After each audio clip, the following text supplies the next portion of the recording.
오늘 하나님 말씀은 고린도전서 4장 1, 2절 말씀이 되겠습니다.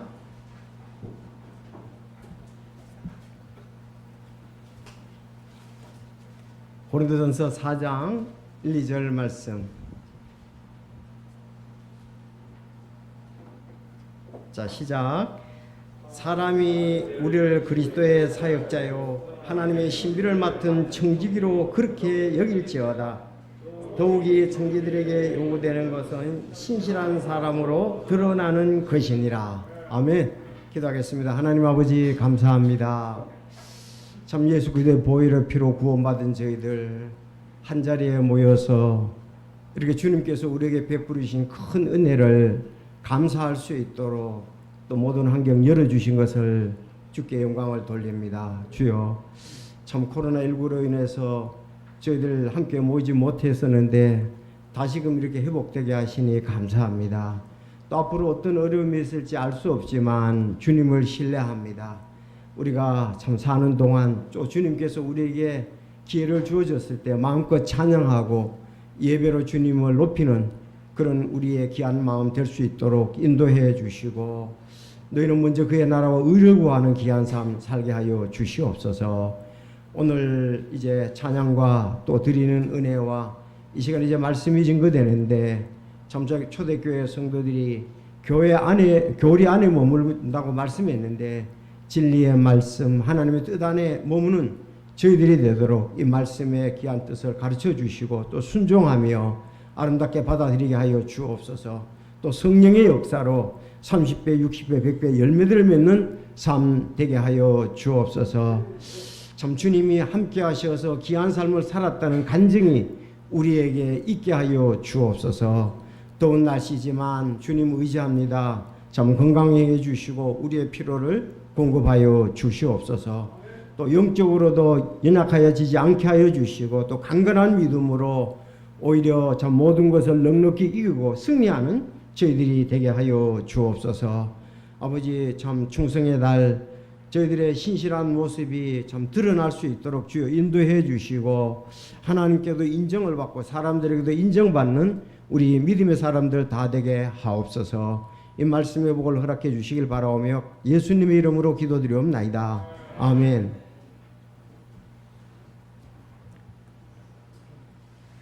자, 신실한 사람으로 드러나라는 제목으로 말씀을 드리겠습니다. 신실한 사람으로 드러나라. 이미 우리의 신앙이 신실한 사람으로 드러난 사람들이 있습니다. 저분은 신실한 분이야. 저분은 충성스러운 분이야. 저분은 정말 믿음이 있고 착실하신 분이야. 그런 부분으로 인정을 받는 분이 있는가 하면 저분은 아직 믿기에는 좀 신뢰성이 덜가. 그런 사람도 있습니다. 제가 그 학교를 다닐 때는 그 우등상도 이렇게 줬지만 여러분 개근상을 줬습니다. 개근상. 우등상과 개근상. 그렇죠. 우등상은 못 받아도 개근상은 받을 수가 있다고요. 근데 어떤 사람은 이제 뭐 우등상, 개근상 다 받는 사람이 있는가 하면 그래도 결석하지 않고 열심히 참석하는 사람들은 개근상을 받아요. 그래서 옛날 사람들이 이렇게 근면하고 부지런한 것이 몸에 배인 것 같아요. 요즘은 너 아프면은 직장에 또 안 나와도 학교에 또 안 와도 학원에 안 와도 이런데, 전에는 아파도 가서 선생님한테 조퇴하고 오더라도 그렇게 해서 개근상도 받고 그렇게 했었습니다. 아파도 선생님에게 얼굴 보이고 아프면 올리고 가는 겁니다. 너무 이제 지나치게 할 필요는 없지만 그래도 이런 정신들은 우리에게 좀 중요한 것 같습니다. 자, 오늘 이제 신실한 사람으로 드러난다. 그런 제목이 되겠는데, 오늘 배경이 무슨 하나님 말씀을 볼 때는 항상 앞뒤 배경을 잘 보면은 우리가 공감을 할 수 있고 큰 은혜를 받을 수가 있습니다. 3장에 보면 고린도 교회가 문제가 있었거든요. 왜냐하면은 분파가 일어났습니다. 네 분파가 있었는데 어떤 사람은 바울에게 속했다고, 어떤 사람은 아볼로에게 속했다고, 어떤 사람은 게바 베드로에게 속했다고, 어떤 사람은 예수님께 속했다. 그래서 교회 안에 네 개의 분파가 이렇게 나눠진 겁니다. 그거에 대해서 쭉 3장에서 얘기를 하다가 4장에 와서 얘기를 하는 거예요. 사람이 우리를 그리스도의 사역자요. 사람이 우리를 그리스도의 사역자요. 하나님의 신비를 맡은 청지기로 그렇게 여길지어다. 더욱이 청지기로 요구되는 것은 신실한 사람으로 드러나는 것이다. 우리에게 중요한 것은 이 신비를 맡은 청지기들, 신실한 사람이라는 게 중요하다는 겁니다. 그걸로서 우리가 교회 안에서의 섬기는 사람들을 봐야지 누구에게 속해 있다, 누가가 더 뛰어났다고 판단하는 것은 의미가 없다 이거예요. 사람마다 역량이 다릅니다. 달란트가 받은 달란트가 다릅니다. 인정하시죠? 성경에서도 1달란트 받은 사람, 2달란트 받은 사람, 5달란트 받은 사람이 있습니다. 2달란트 받은 사람도 자기가 잘했을 때에 착하고 충성된 종이라고 말씀을 들었고, 5달란트 받은 사람도 자기가 잘했을 때 착하고 충성된 자, 적은 일에 충성하시니 큰 것을 맡긴다, 그렇게 말씀했습니다. 그래서 우리가 달란트, 역량 이런 부분이 중요한 게 아니고 신실한 것이 중요하다 이 말입니다. 사람은 어차피 사람들마다 그 역량은 차이가 있게 되거든요. 자, 그래서 그러나 우리가 신실한 사람은 1달란트 받아도 신실할 수 있고, 2달란트 받아도 신실할 수 있고, 5달란트 받아도 신실할 수는 있다는 거예요. 1달란트 받아도 신실하면 됩니다. 하나님은 모든 사람에게 다 5달란트를 준 것이 아닙니다. 다 2달란트를 준 것이 아닙니다. 어떤 사람에겐 1달란트를 준 것입니다. 그래서 오늘 제목이 이제 신실한 사람으로 드러나라 그러면서 세 가지를 이렇게 볼 텐데, 자, 우리는 그리스도의 사역자라는 겁니다. 따릅시다. 우리는 그리스도의 사역자. 여러분, 사역을 일꾼 세상에 할 일들이 많지요. 자, 우리를 그리스도의 사역자다. 이 감동되는 말씀이에요. 그리스도의 사역자는 말. 두 번째, 우리는 하나님의 신비를 맡은 청지기다. 자, 하나님의 신비를 맡았다. 이것도 굉장히 감동과 감격이 되는 말씀이고, 이제 우리가 이렇게 그리스도의 사역자고 하나님의 신비를 맡은 청지기라면 우리는 신실한 사람으로 감춰져 있는 게 아니고 신실한 사람은 드러나게 되어 있습니다. 신실한 사람은 드러나게 되어 있습니다.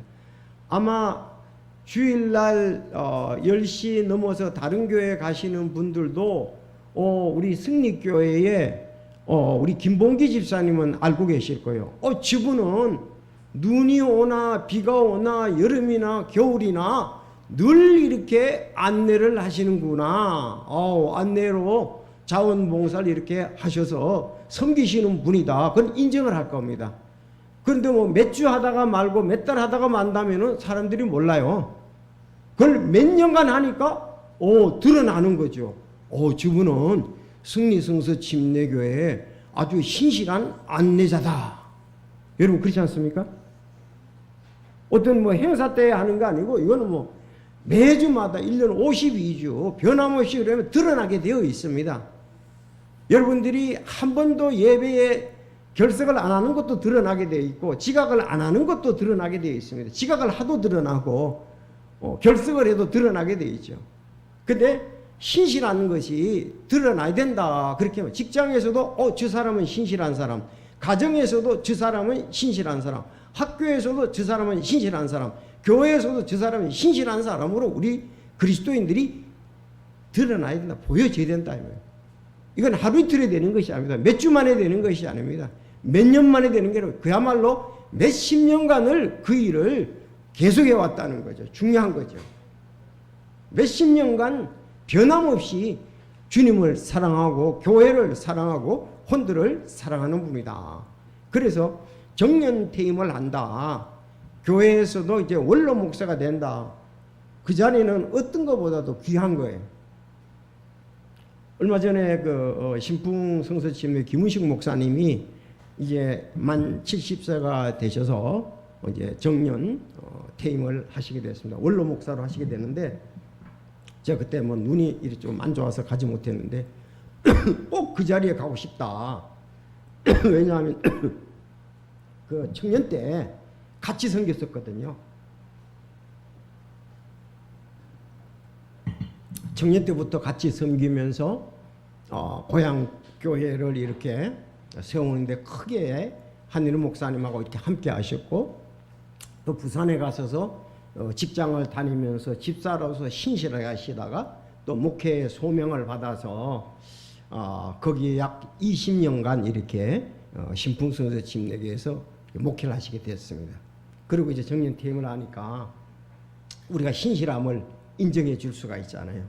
청년 때부터 그 다음에 집사로서 장년 때 또 이제 목회 소명을 받아서 목회 사역에서, 그래서 정년 퇴임이다 하는 것은 참 그 사람이 평가가 되는 부분들입니다. 아주 중요한 거죠. 자, 그래서 우리가 우리 그리스도인들이 특별히 신실한 사람으로 어디든지 드러나야 된다는 거죠. 이게 그리스도인의 향기고 그리스도인의 편지다. 뭐 저분은 맡겼으면은 믿을만하다. 맡겼으면 저분은 틀림없이 그 일을 그 시간에 그 일을 할 것이다. 이 부분이 중요한 겁니다. 자, 오늘 성도 여러분, 우리가 구원받았으면 이제 선한 일을 위하여 우리가 부름을 받았잖아요. 예. 그래서 선한 일을 위해서, 근데 선한 일에 우리가 신실해야 된다는 거죠. 1, 2월 달에는 새해에 새로운 각오로 열심히 할 수가 있습니다. 그러나 이제 뭐 3, 4월 달 가면은 좀 느슨해지더니 7, 8월 달에 가면 안 보여요. 하반기는 없습니다. 이렇게 운동을 하는 사람도 마찬가지입니다. 수영장에 등록하는 사람들은 참 많이 있어요. 물론 사정상 못할 수도 있습니다. 그러나 나중에 가서 오랫동안 하는 사람들은 거의 볼 수가 없습니다. 여러분, 건강을 위해서든 우리가 일을 위해서든 어느 부분에 이게 쉽지가 않거든요. 정말 시간을 쪼개서 해야 된다고요. 네. 그런 분들이 사실은 신신인 사람은 정말 여러 가지 하는, 우리도 주일날도 마찬가지입니다. 주일날 교회 오는 게 쉬운 일은 아니거든요. 또 섬기는 것은 더 쉬운 일이 아닙니다. 왜냐하면은 그만큼 우리가 가정생활도 원만하게, 직장생활도 원만하게, 교회에서 원만하게 하려고 그러면 아주 우리는 계획적으로 시간을 쪼개서 써야 되기 때문에 그렇습니다. 그래서 일반 사람들이 그러죠. 야, 교회 다니는 사람만큼 부지런한 사람도 없다. 새벽에 일어나서 기도하고 말씀 보고 직장 가고 또 교회 와서 섬기고, 진짜 교회 다니는 사람이지. 그러니까 하나님께서 상 주시죠. 왜? 정말 인생을 잘 살았다는 거죠. 허비하지 않고, 돈을 허비하지 않고, 시간을 허비하지 않고, 자기의 힘을 허비하지 않고 신실하게 잘 섬겼다는 것입니다. 자, 오늘 그래서 이 말씀으로 하나님께 영광 돌리기를 원하는데, 먼저 이 신실한 사람이라는 것의 이제 사전적인 정의를 한번 보면은 헬라어로 이제 피스토스라는 말입니다. 이 어원은 믿음이라는 데서 왔어요. 믿음, 신실, 충성 같은 겁니다. 믿음직스럽다, 신실하다, 충성스럽다, 이런 말은 전부 다 같은 어원을 가지고 이랬다. 즉 왔다, 이랬다 저랬다 변덕을 부리지 않는 한결같은 사람이라는 것입니다. 한결, 오늘도 찬송에 한결같은 우리 하나님, 한결같은 예수님 찬양한다고 그랬잖아요. 그리고 신실하신 하나님, 좀 같은 것입니다. 그래서 우리 서집사님이 딸 이름을 잘 지었어요. 서한결, 한결같이 섬기라고, 한결같은 사람이 되라고 아주 잘한 것 같아요. 그리고 어떤 사람은 김믿음, 이믿음 이렇게 하거든요. 너 믿음 있는 사람이 되라. 어떤 사람은 뭐 충성, 이 충성이라고 하는, 충성이라고 또 이름 지은 사람도 있습니다. 충성은 남자들은 잘 알지요. 군대 가면 대부분의 부호가 충성이니까. 나라에 이제 충성하라, 군인으로서. 자, 우린 하나님의 왕국에 대해서 충성해야 된다. 자, 우리가 성경에도 여러분이 만약에 사업을 하거나 그렇게 하면 어떤 사람을 직원으로 두고 싶습니까? 즉 믿음직스러운 사람을 직원으로 두고 싶습니다. 한결같은 사람을 직원으로 두고 싶습니다. 신실한 사람을 직원으로 두고 싶습니다. 같은 겁니다. 여러분, 이 신실함에 변함없이 충성하는 믿음직스러운 사람을 구하기가 쉽지가 않습니다. 여러분, 솔로몬의 지혜, 왕 솔로몬도 그렇게 얘기를 했어요. 잠언 20장 6절에 대부분의 사람이 저마다 자기 선함을 외치려니와 누가 신실한 사람을 찾을 수 있으리요. 신실한 사람을 찾기가 어렵다는 겁니다. 신실한 사람 찾기가 어렵다. 그 신실한 사람은 어떤 사람이냐? 신실한 사자는 그를 보낸 자들에게 마치 수확대에 내린 차가운 눈 같으니 그는 자기 주인의 혼을 시원하게 하느니라. 어우, 저 직원은 내 마음을 시원하게, 일들을 시원하게, 답답하게 하는 게 아니고 어려움을 주는 게 아니고 시원하게 한다는 거죠. 그래서 구약의 대표적인 신실한 사람, 충성스러운 사람 누구 있습니까? 모세입니다. 모세. 모세는 신실하다. 모세와 예수님을 비교를 해서 성경에 말씀하고 있다고요. 모세의 신실함, 그는 하나님의 집에서 신실했다. 그렇게 모세에 대해서 얘기했습니다. 그리고 또 대표적인 사람이 있다면 다윗입니다. 다윗. 요셉도 신실했죠. 자, 다윗입니다. 다윗. 그래서 왕이 다윗에 대해서 제거하려고 그러고 다윗에게 핍박을 주고 하니까 다윗같이 충성스러운 신하가 어디에 있습니까? 다윗같이 충성스러운 신하가 어디에 있습니까? 그렇게 왕에게 사울 왕이 시기로 말미암아 다윗을 자꾸 제거하려고 그러고 고통을 주니까 다윗같이 신실한 사람이 어디 있습니까? 정말 그는 충성스러운 부하가 아닙니까? 마치 우리나라의 이순신 같은 사람이. 자, 그래서 이 신실하다 그러면은 구약의 모세와 다윗, 신약에서는 특히 바울. 그렇잖아요. 나를 신실한 자로 여기사 내게 직분을 맡겼다 이렇게 했거든요. 그럼 본인이 그렇게 한 건 대단하죠. 나를 신실한 자로 여기서 내게 직분을 맡겼다. 그런가 하면 자기 제자 디모데에게도 얘기하는 데는 그는 신실한 자다 그랬습니다. 따라합시다. 모세, 다윗, 바울, 디모데. 자, 잊어버리지 않겠죠? 이분들이 이제 우리 신앙의 모범들이다 이 말입니다. 교회 안에서도 신실한 사람들이 있습니다. 그분이 항상 우리의 모범이 되고 또 도전을 주고 하죠. 자, 그런 분들 우리가 따라갈 필요가 있습니다. 그런가 하면 그러지 못한 사람도 있습니다. 디모데후서 4장 10절에 보면 여러분 디모데후서 4장은 바울 서신에서 제일 늦게 쓴 것이 디모데후서잖아요. 자기 사역을 마무리할 때 쓴 것이 디모데후서입니다. 그 중에서도 4장은 디모데후서 4장까지밖에 없거든요. 4장에서 뭐라 그러느냐?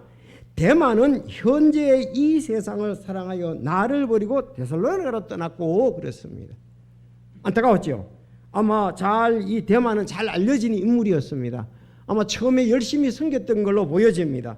대만은 현재 이 세상을 사랑하여 난 이제 복음 사역, 그리스도의 사역 버렸습니다. 바울을 버리고 데살로니가 가고 그랬습니다. 그러나 누가 있죠? 누가는 그 2차 성경부터 따라다니면서 끝까지 누가는 함께 있었습니다. 자, 그런가 하면은 그에게 큰 악을 끼친 사람도 있었습니다. 후메네와 알렉산더 이 사람은 아주 하나님께서 그들에게 대가를 지불할 것이다 그랬습니다. 그냥 비난을 하고 아주 나쁘게 그렇게 악영향을 끼쳤던 사람 후메네와 알렉산더도 있었는데 그는 우리의 말을 크게 대적했다 그랬습니다. 말을 크게 대적을 했다. 너도 그를 조심하라 이렇게 얘기했습니다. 참 또 이런 사람도 있습니다. 후메네오, 알렉산더 이런 사람. 너도 그를 조심하라. 우리의 말들을 크게 대적하는. 믿음 생활 잘하다가 이렇게 떠나는 사람이 있는가 하면 또 이단으로 빠져가지고 우리를 어렵게 하는 사람들도 있습니다. 자, 그래서 우리는 바른 믿음 안에서 한결같은 그리스도의 사람이 되어야 되겠습니다. 그래서 디모데후서 이제 4장에 가면 바울 사도도 그랬잖아요. 내가 선한 싸움을 다 싸우고 나의 달 길을 마치고 믿음을 지켰다. 그래서 하나님이 나에게 의의 관을 주실 것이다. 내게만 아니라 그분의 나타나심을 사랑하는 모든 자들에게도 주시리라. 그렇게 말씀했습니다. 그래서 이런 걸 보면은 신실한 사람, 충성스러운 사람, 한결같은 사람, 믿음직스러운 사람이 중요하다는 거죠. 참 사역을 할 때도 그런 경우들이 참 많이 봅니다. 함께 사역했던 사람 중에서 안 보낸 사람들이 참 많잖아요. 그들이 어디 가 있는지, 또 세상으로 가 있어서 있는 사람도 뭐 이렇게 스쳐 지나가는 사람들이 있습니다. 그러나 우리는 하나님 앞에서의 우리가 믿음직스러운 신실한 사람들이 되어야 되겠다 이 말입니다. 자, 그래서 우리 이렇게 신실한 사람, 지혜로운 사람 이 사람들인데 좀 게으른 사람들은 어디에 가서 도움을 받느냐, 도전을 받느냐, 게으른 사람들 있잖아요. 난 아침에 일어나기 싫어서 죽을 지경이다. 뭐 다 일어나기 싫어요. 여러분은 일어나기 싫은 게 아니에요. 나도 일어나기 싫어요. 아직도 젊어서. 할 일 때문에 일어나는 거예요. 어떨 땐 피곤해도 할 일 때문에 일어나잖아요. 배를 울리면 일어나야죠. 왜? 해야 할 일이 있으니까. 그런데 이 돌적하고 같이 굴르는 사람이 있어요. 그런데 개미를 보라 이렇게 얘기를 했어요. 지혜 그 잠언에 얘기를 합니다. 너 게으른 자여, 개미에게 가서 개미의 길들을 살펴보고 지혜로운 자가 되라 그랬습니다. 난 아침에 잠 때문에 나는 교회에 지각해요 하는 사람은 개미를 방에다 두고 보기 바랍니다. 알았죠? 개미 잡아가지고. 자, 지혜로운 자가 되라. 개미는 인도자도 없고 감독자도 없고 치리자도 없으되 여름에 자기 먹을 것을 예비하며 수확 때에 자기 양식을 모으니라. 제가 자문을 쓴다 그러면은 벌을 통해서도 배우라 이렇게 얘기할 텐데 벌. 벌도요. 지금 오늘 그 천사의 나팔이 그냥 확 그렇게 꽃이 많이 피기 쉽지 않은 겁니다. 근데 아침에 올라가 보니까 거기에 꿀벌들이 그냥 뭐 따라오는 거예요. 그래서 야, 날 따라오면은 안에 오면은 죽어. 왜냐하면은 밖에 있을 때 괜찮은데 지금 안에 들러오니까 못 가잖아요. 그러니까 오지 말라고 막 쫓아버리고 그것만 들렀는데 꿀벌한테 배우시기를 바랍니다. 개미에게 배울 수 있기를 바랍니다. 그런 분이 교회 다니는 사람 대체로 없는데 가끔은 아직도 이렇게 인내심이라든지 이 생활이 이렇게 부지런하는 것이 몸에 배이지 않아 가지고 그런 분들이 있는데, 그래서 지혜로운 자가 되라. 인도자도 없고 감독자도 없고 치리자도 없는데 자기 스스로 그렇게 한다 이거예요. 우리도 우리는 감독자가 있어도 인도자 치리자가 있어도 못하는데, 그래서 살펴 지혜로운 자가 되어야 하겠습니다. 아니 한두 번 사정에 의해서 뭐 지각할 수도 있고 그럴 수 있는데, 이거 아주 교회에도 이렇게 보면 웃으면서 얘기한다면 지각을 밥 먹듯이 하는 분이 있어. 밥은 밥 먹듯이 해야 되죠. 밥 먹듯이 먹어야죠. 지각은 밥 먹듯이 하면 안 되죠. 습관이에요, 습관. 이거는 참 앞으로 장래성에 좀 문제가 있다. 그렇게도 좀 볼 수 있습니다. 여러분 좀 체계적으로 열심을 내고 내가 좀 힘을 낼 수 있기를 바랍니다. 부지런히 해야죠. 그리고 뭐 여름에 이렇게 땀이 많이 난다고 그냥 에어컨이나 선풍기 앞에만 앉아있지 마시고 여름에는 땀을 적당히 흘려야 됩니다. 여러분 땀을 적당히 흘려야 적당입니다. 우리 피부도 건강해지고 피도 건강해져요. 노폐물을 제거해 나가야 되잖아요. 계속 쌓이면 이게 이제 우리 혈액이라든지 피부에 이런 그 세포에 좋지 않죠. 적당히 흐르는 거. 그래서 여름에 좀 땀 좀 흘리고 샤워 싹 하고 좀 쉬고 이렇게 기분을 좀 이렇게 할 수 있길 바랍니다. 난 더워서 아무것도 못해 이렇게 있지 마시고 그러지 마시고요. 그래서 좀 행복하기 위해서 제가 말씀을 드리는 겁니다. 여러분 땀을 적당히 흘려야 건강합니다. 여름에는 원래 땀을 흘리도록 되어 있습니다. 하나님이 그렇게 만드셨어요. 예. 그래야 모든 것이 균형 있게 잘 돌아가기 때문에 우리 몸도 건강해지기 때문에 그렇습니다. 자, 로마서 12장 8절 만약에 여러분이 다스리는 자라면 뭐라고 그러느냐? 부지런하라고 그랬습니다. 로마서 12장 8절 권면하는 자는 권면하는 일로 섬기며 주는 자는 단순함으로 그 일을 하고 다스리는 자는 부지런함으로 우리 목회자들, 사역자들, 교사들, 우리 집사님들은 부지런해야 되죠. 왜? 다스리는 거니까, 리더하는 거니까. 부지런해야 된다. 긍휼을 베푸는 자는 즐거움으로 할 것이니라 그랬습니다. 특히 제가 이렇게 이제 저도 목회가 그렇게 많이 남지는 않았습니다만 보면은 글쎄 저에 대해서 사람들이 어떻게 평가할지 모르지만은 그렇게 게으르지는 좀 않은 것 같아요. 근데 진짜 어떤 분들은 솔직히 사역자들 가운데 게으른 사람이 있어요. 아니 시골에 농사 지어도 짐승을 메워도 게으른 사람이 있어요. 여러분 다 아시잖아요. 밭에는 풀이 가득하고 짐승은 항상 깨끗이 못해가지고 위생상 아주 더러운 그 이물질이 소 같은 경우는 굉장히 달라붙잖아요. 보면 알아요. 지 집이 누구네 집 밭이냐, 저 소가 누구네 집 소냐. 정말 이렇게 특히 우리 남자분들은 가정을 리드하려고 하면 부지런해야죠. 여러분 그렇지 않습니까? 부지런해야 됩니다. 그래서 다스리는 자는 아버지는 다스리는 자잖아요. 교회 직장에서도 상사들은 다스리는 자입니다. 교회에서도 이렇게 목회자들은 다스리는 자인데 부지런해야 된다 이 말입니다. 목회자가 아침에 늦게 일어나서 말씀도 안 보고 기도도 안 하고 이렇게 한다면 그건 사역을 다스리냐 부지런하다. 근데 바울이 로마 교회에서 얘기했단 말이에요. 그분은 그 다스리는 사역을 하면 안 돼.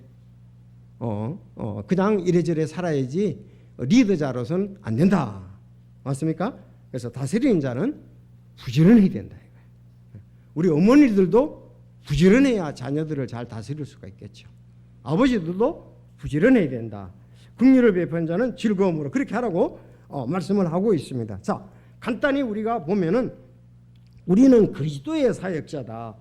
사람이 마땅히 우리를 그리스도의 사역자로 그랬습니다. 그리스도의 사역자로. 여기서 우리를 그랬을 때 여기 우리는 누구냐 하면은 대표적으로 바울과 아볼로를 얘기를 합니다. 바울과 아볼로.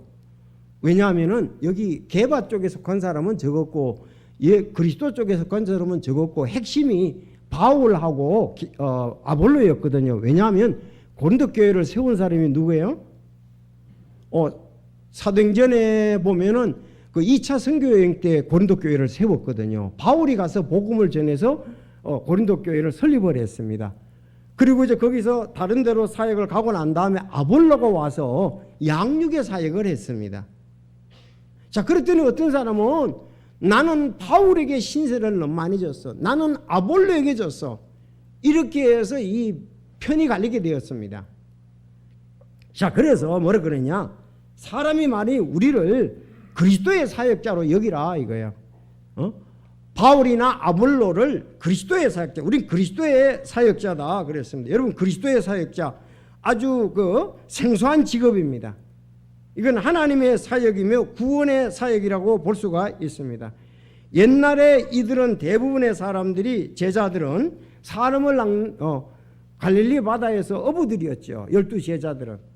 그런데 예수님께서 사람의 낚는 어부로 불렀습니다. 그리스도의 사역자로 불렀습니다. 자, 그리스도의 사역. 그리스도는 누굽니까? 예수 그리스도를 말하고 있죠. 메시아라 번역하면 그리스도라고 요한복음 1장 41절에 말했습니다. 자, 마리아가 그리스도라는 예수님이 태어났다. 마리아에게서 그리스도는 예수님이 태어났다. 시몬 베드로도 고백을 하죠. 주는 그리스도시요 살아계신 하나님의 아들이다. 자, 그리스도란 말은 다른 말로 하면 메시아죠. 자, 바울이나 아볼로는 우리는 메시아의 사역을 한다. 메시아의 사역자들이다. 그랬습니다. 중요하죠. 여러분, 메시아의 사역자는 자부심보다도 그 사역, 그리스도의 사역은 중요하고 귀한 것이라 이렇게 볼 수가 있습니다. 그래서 다음에 보면은 나 바울은 복음의 사역자가 되었노라. 또 내가 교회의 사역자가 됐다. 이렇게 얘기했습니다. 그래서 그리스도의 사역, 복음의 사역, 교회의 사역 같은 것이라고 볼 수가 있습니다. 이 사역들이 귀한 것이다. 그 나중에 보면 이것은 이제 신비라고 이제 두 번째 이렇게 말씀을 했는데, 여러분 우리가 좀 확실해야 될 것은, 우리가 이 바울과 아볼로 같이 우리는 그리스도의 사역자, 복음의 사역자, 교회의 사역자라는 것을 잊지 말아야 합니다.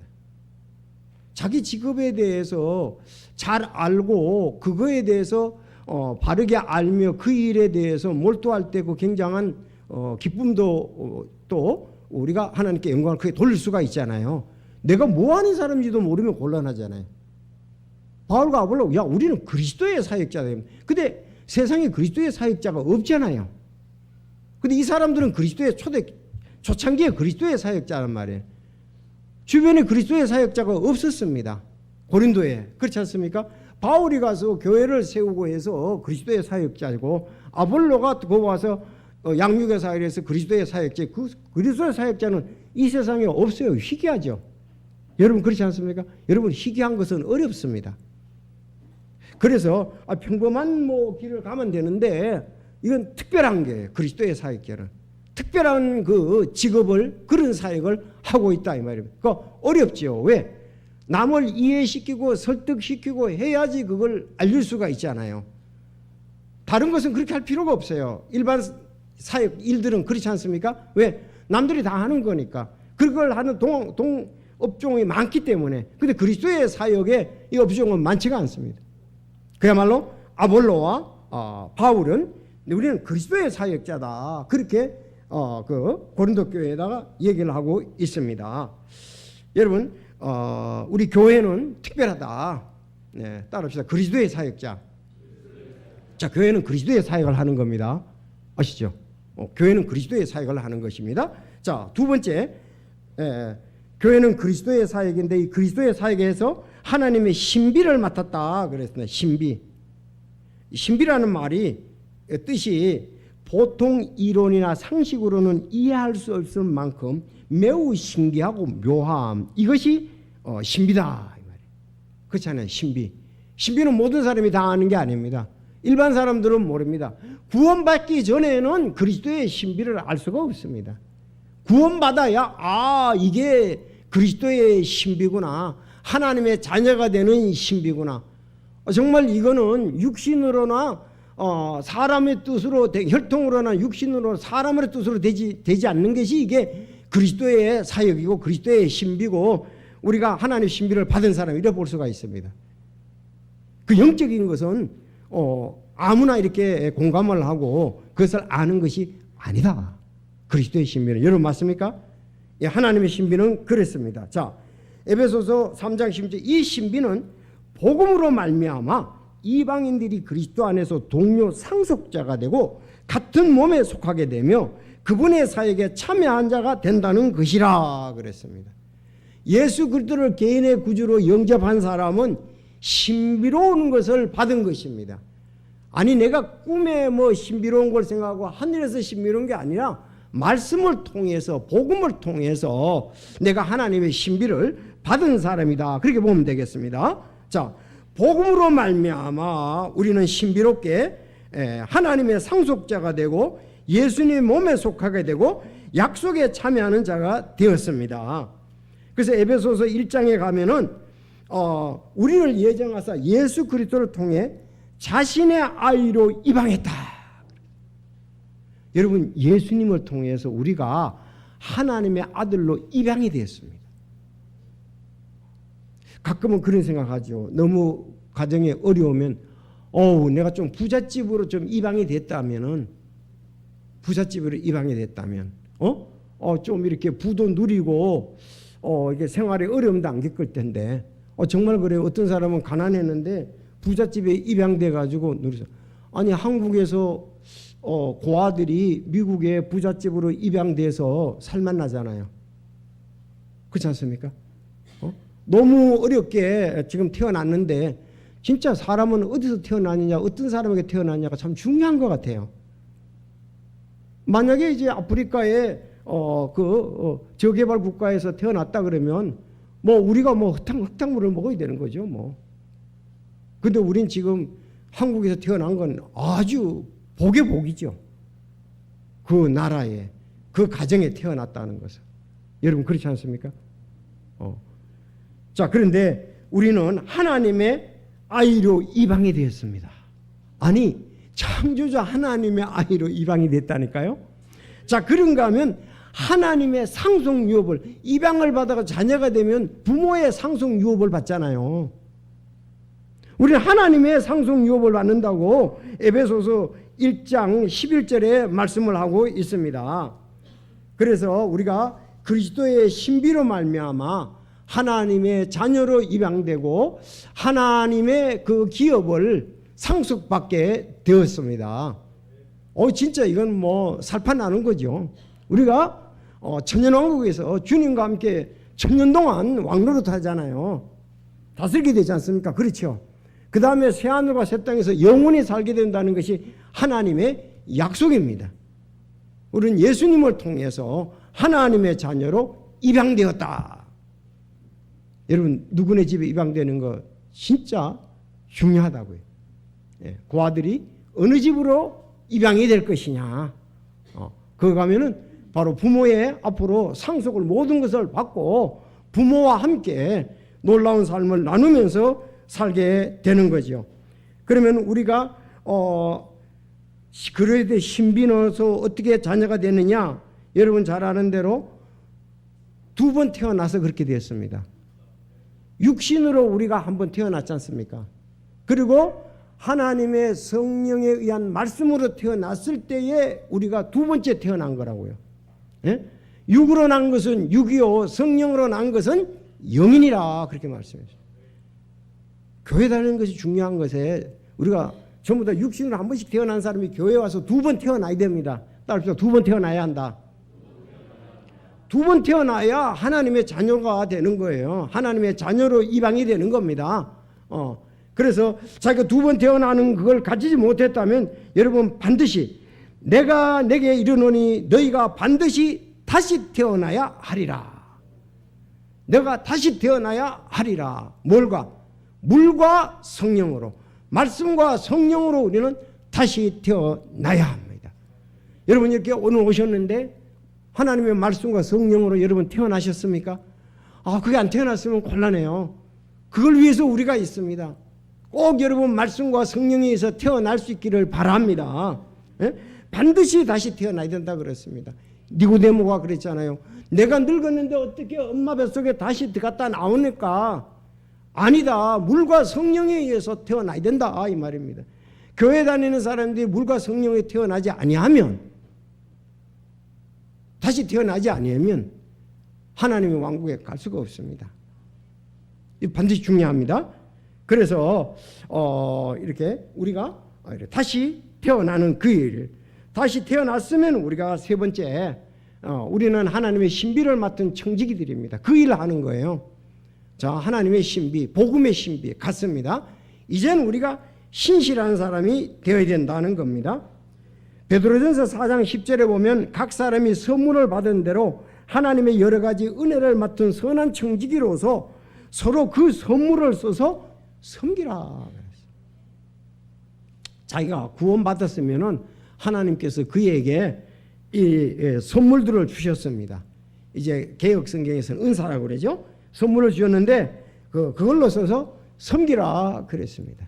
여러분들 적은 일일지라도 함께 섬겨야 되죠. 섬기지 않으면 우리는 기쁨이 없습니다. 섬기지 않으면 우리는 상급이 없습니다. 이제 그러면 우리는 이 일의 청지기다 그랬습니다. 청지기. 그러면 하나님은 주인이에요. 우리는 청지기입니다. 주로 청지기들은 뭐 했느냐 하면은 우리가 성경에 마태복음에도 나오는데 그 품꾼들을 주인이 부른다고요. 자, 계약을 해요. 자, 오늘 그러면 포도원에 일하라. 그럼 내가 1달란트 주겠다. 또 다른 사람 와, 그럼 오늘 포도원에 일하라. 내가 몇 달란트. 근데 나중에 돈을 줄 때나 품삯을 줄 때는 누가 하느냐? 청지기한테 맡긴다고. 아니, 사장이 직원을 채용하고 월급 주는 거는 재무 담당자가 주잖아요. 회계 담당자가 주잖아요. 그런 것처럼 우리는 하나님께 맡아가지고 일하는 거예요. 하나님 맡아서 일한다. 그러니까 저녁 때가 되니까 얘기를 하는 거예요. 자, 그 사람들에게 제때에 그들에게 그 몫의 양식을 나눠줄 신실하고 지혜로운 청지기가 누구냐? 신실해야 된다 이거예요. 12제자들은 신실하게 너희들 사람 낚는 어부가 되게 했으니까 신실하게 그것을 전해야 된다 이렇게 말씀을 하고 있습니다. 그래서 여러분들 신실한 사람으로 드러나야 된다 하는 것입니다. 자, 오늘 말씀 그리스도의 사역, 복음의 사역자들이 됐는데 사람들이 개입을 해서 판단을 한 거예요. 판단을 하면서 시기와 다툼과 분열이 있게 되었습니다. 그러니까 바울 사도가 그걸 지금 해결하기 위해서 얘기를 하는 거예요. 나는 바울에게, 나는 아볼로에게, 나는 게바에게 그리스도에 속했다고 분열했습니다. 오늘도 교회가 이렇게 되면 안 되는 거예요. 원로 목사파가 있고 담임 목사파가 있잖아요. 나이 든 사람은 대부분 원로 목사파입니다. 젊은 사람들은 담임 목사파입니다. 그런 교회가 꽤 있어요. 알다시피 있잖아요. 아니, 사랑의 교회도 솔직히 있잖아요. 워낙 그 전에 또 뭐 신문에 다 난 거니까 얘기해도 괜찮을 겁니다. 그 원로 목사파에서는 우리 그 목사님은 이랬는데 새로운 목사님은 이렇고 젊은 사람들은 그래도 젊은 목사님 같이 이렇게 해야지. 왜? 그 원로 목사님의 영향력을 그들은 받지 않았잖아요. 그럴 수 있지만은 이런 부분이 바로 뭐 바울에게, 나는 복음을 받을 땐 바울에게 받았으니까, 나는 양육을 아볼로에게 받았으니까 그렇게 하지 말라 이거예요. 하나님께서 이제 나중에 보면 빛으로 드러내시고 드러나서 각 사람에게 칭찬을 받는다 그랬습니다. 여러분, 신실한 사람으로 드러나면 하나님은 정확히 아시고 드러난 것만큼의 칭찬을 받게 됩니다. 그러니까 아볼로는 아볼로의 사역에 대한 것, 바울은 바울의 사역에 대한 것이 각각 상을 받는다 그랬습니다. 여러분, 이게 중요한 것이 하나가 있습니다. 바울이 복음을 전했습니다. 고린도 교회 사람들이 구원을 받았습니다. 아볼로가 양육을 했습니다. 그들이 성장을 했습니다. 그런데 바울이 복음을 전할지라도 구원을 받게 한 것은 하나님의 역사라는 거예요. 아볼로가 양육을 했지만 자라나게 한 것은 하나님의 역사라는 거예요. 우리가 하지만은 우리는 도구로 쓰일 뿐이고 실제로 하나님이 자라게 했다 이 말입니다. 양육을 시켜도 성령께서 역사하고 말씀이 역사해야 자라는 것이지, 또 그들에게 복음을 전해도 성령께서 말씀과 함께 역사해서 구원받는 것이지 내가 잘해가지고 되는 것은 아니라고 여기 분명히 얘기하는 겁니다. 그렇지만 우리는 사역자들이니까 신실하게 그것을 잘 감당해야 됩니다. 그래서 이제 심는 자와 물 주는 자는 하나이며 저마다 자기 수고에 따라 자기 보상을 받으리라 그랬습니다. 여러분, 교회가 어린아이가 되면 안 됩니다. 고린도 교회 같이 교회가 어린아이가 되면 안 돼요. 어린아이가 되면 늘 어린아이들, 저 사람 말하는 거 보면 어린아이인지 어른인지 압니다. 날마다 그런 것 때문에 누구 뭐 적게 주고 많이 주고 누구 편이고 뭐 편이고 맨날 그 얘기한다고요. 유치원 아이들하고 똑같아. 아니, 온유가 어린이집에 이렇게 다니면은 그 어린이집에는 교사가 2명이잖아요. 부교사가 있고 담임교사가 있잖아요. 같이 하잖아요. 그런데 아이들은 나는 선생님이 더 좋아요 하고 밥 먹을 때 와가지고 그 앞에 잠잘 때도 나는 선생님 옆에 자고 이런단 말이죠. 그 다른 애는 나는 저 선생님이 더 좋아요. 아이들은 꼭 이렇게 어느 편에 이렇게 속하기가 쉬워요. 난 엄마가 더 좋아요. 난 아빠가 더 좋아요. 그래서 사람들이 직국에 묻잖아요. 너 엄마가 더 좋냐 아빠가 더 좋냐. 나이가 드니까 뭐라 그래요. 난 다 좋아요 이렇게 하잖아요. 근데 교회도 똑같아.